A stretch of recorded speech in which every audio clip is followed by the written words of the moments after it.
You know, I love talking to you about making money and how to improve and multiply your income streams so you have diversification and you're ready for the future. Now, this is an example of a guy who has multiple income streams and has made it work to his advantage for setting himself up for his future decades in the future.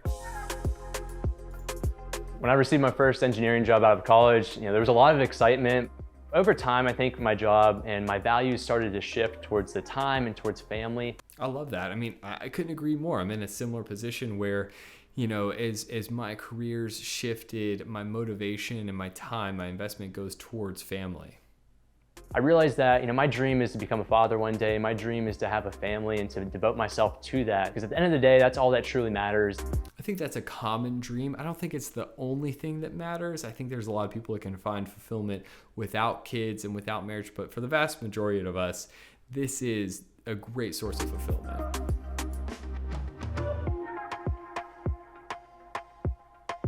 He's 28, he's making great money with 7 income streams. I'm wondering, is this a lot of different things that he's having to juggle, or are they collaborative? My name is Josh Elwood. I am 28 years old, and I brought in over $189,000 through 7 streams of income last year. Looks like he's doing a lot of content creation, and I imagine, as I recommend for most people out there, that these are symbiotic streams of income, that they compound one on another. We'll see what he's got. I work Monday through Wednesday. I take off Thursday, Saturday, Sunday, and I also work a half a day on Friday. All right. I mean, it's a great schedule. A lot of people would love to have that schedule, and the amount of income that he's bringing home with that time input, that's huge. It's a life changer. As far as my work schedule, I usually get up around 7 a.m. and I don't start work until 8 a.m. And I typically put in anywhere between 4 to 6 hours a day. 4 to 6 hours a day. Imagine how much he could be making if he were working, full time, especially at 28. I mean, it's a lot of opportunity.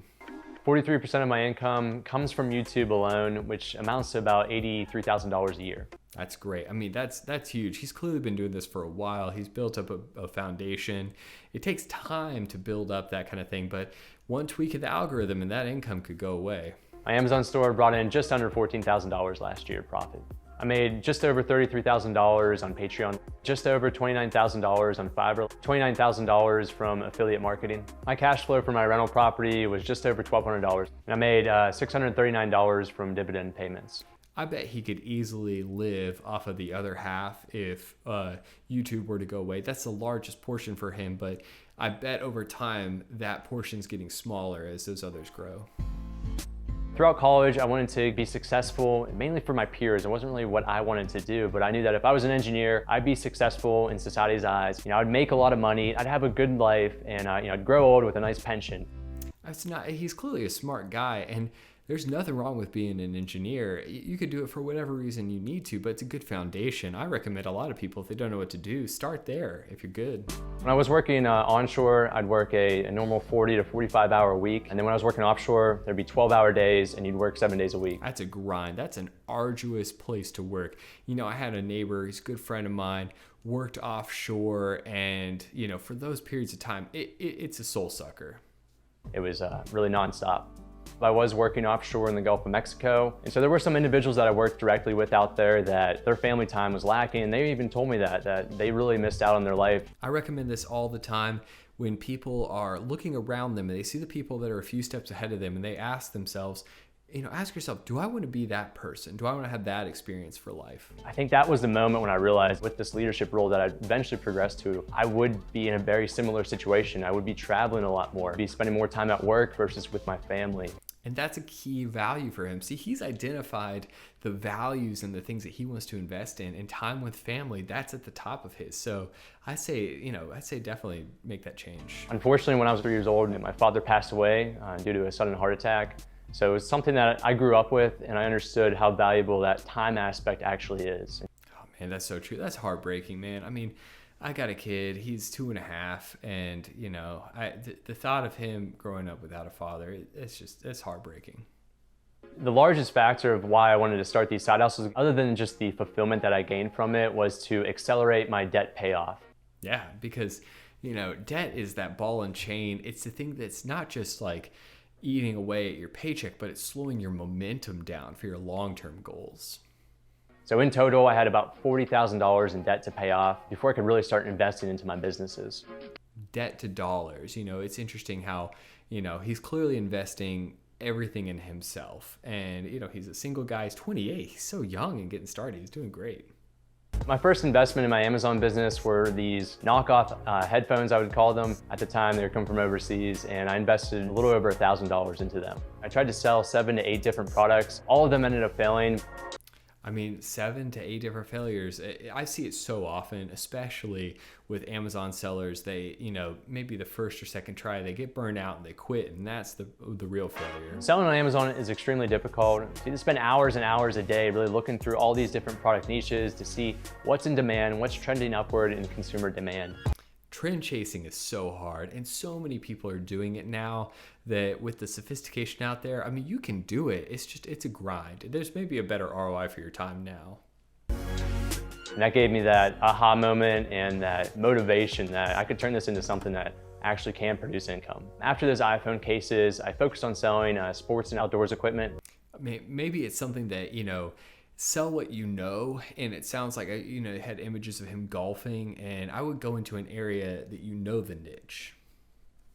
Once I really started profiting off my Amazon store, I actually ended up paying off all my debt. I still wanted to create another side hustle because I was having so much fun doing this. That's a great reason why to start a side hustle, because you are having so much fun that you're like, I just gotta keep doing this more.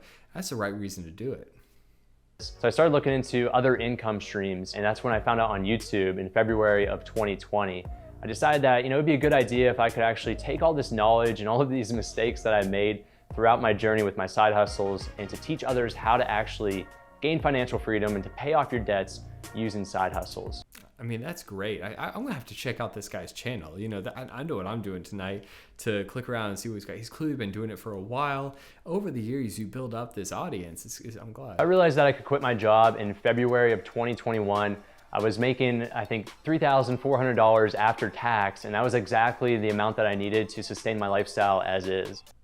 That's great. His lifestyle as is, I think he understands that, he's going to have future expenses. If he wants a wife and kids, it's going to have to grow. At that moment, I was only devoting maybe 10 hours a week towards my side hustles. And if I could put in an entire 40-hour week, I could just imagine what I could actually grow that to. I love to see him put in a 40-hour week. It sounded like he was, kind of scrunching his time up. Maybe he's got some quality time with family that he's putting first. It's up to him. There's a lot of questioning my decisions in my own internal self. Is this the right move, Josh? You worked so hard for this, for years and years in college. This is one of those things where, take the break and give it a shot. If you find yourself trending positively with one of your side hustles, then it may be worth giving it a shot. You got a great job, and now you're just going to, basically give it all away. So there was that doubt in my mind, but at the same time, I was willing to bet on myself that I could make this work. And being in my mid-20s, I thought that this was the best time since I didn't have any dependents. I did not have a family yet. This was the best time to take this risk. And if it didn't work out, I could always jump back in. That's the truth. To jump out and start a business, even to start and fail, you're going to learn so much in that process. At this age, it's worth it. Obviously, with 7 income streams, it can become a lot. Throughout 2022, I realized that my time is much more valuable if I could give that to my students and people that I'm teaching, and I honestly gain a lot more fulfillment in that. That's so true. I get so much fulfillment with my coaching clients. People call me, they have all these questions about their own personal finances and with their families, and that's the reason why I do it. So for 2022, I am straying a little bit away from Amazon and through my rental properties and focusing more on YouTube and content creation. That's good. It's something that, he clearly has been focusing on it a lot. We saw the breakdown. It's like half of his income. I imagine that with other forms, he's going to be able to. I've just really started to love cooking ever since the pandemic, and as I started to gain more time for my businesses. Interesting. I bet that's something that he can share with his family. It's good to have another thing that you've got going on. If this is now his primary thing, what's his secondary thing for fun?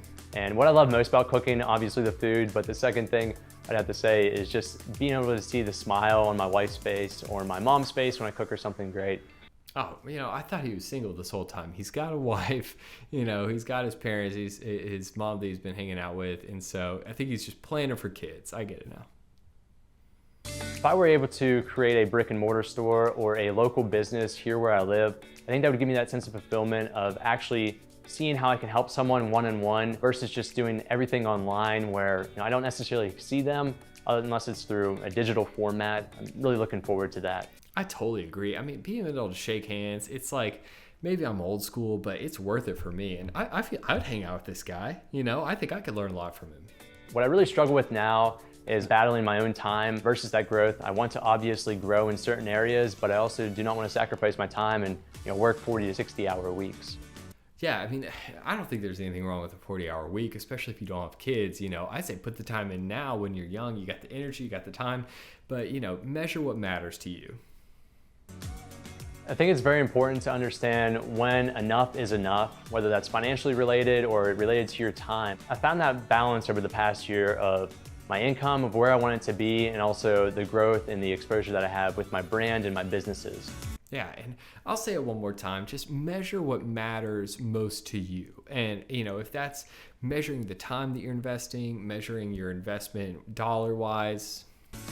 I would say if you're looking to gain more freedom and to really find that career or that side hustle that ticks the box for you, I would say don't be afraid to bet on yourself, and also that success is always surrounded by failure. I agree, man. I mean, I couldn't agree more with having that courage to bet on yourself, to believe in yourself, and to being willing to measure that time. Like, say I've got a year that I'm going to take a break from whatever career that I'm on a path with, if possible. Sometimes you can't. Sometimes you can't break away, and it's like it's finding the margin. So I'd say it's worth doing that, and it's worth like going all in with something, even to fail and to learn. So many people are afraid of failure when in my opinion, the fear should be in not having the opportunity to learn and grow from those mistakes, from those errors, from those swings and misses. They may seem like failures, but really they're just like the next step along your path. And so to rehash, definitely measure what matters, definitely bet on yourself, but maybe find that margin. Maybe, like, here's the deal. I got 2 young kids. I'm sitting here making this video. My margin is between 7:30 and 8:30. That's about the time I have to make a video, to write a blog post, to answer an email, anything that doesn't involve my day job, my kids, my wife. Basically, I've got a little bit of time if I've got a free evening at that. And so, that's my margin. And that's why I'm willing to invest in this. And I want to be able to invest as much as I can in all the people that have questions for me. They send me all the stuff. They're looking for coaching. But, that's the time that I've set aside for this. So maybe that's where you should start. Start there and find your margin. Find that 1 hour a day that you spend watching TV. And instead of just watching TV, flip the laptop open, be willing to type and put down some of those ideas and get the ball rolling, and set yourself up with a 1-year goal, investing an hour a day, and see where that'll take you. It's going to be life-changing, honestly. Either with a success or a failure, you're going to learn either way. And so, if you'd like to see someone who is taking an extreme approach, rather than finding that little margin in there, is going all in and is frugal as can be. If you want to see true frugalness, check out this video from last week's reaction. It's worth a watch.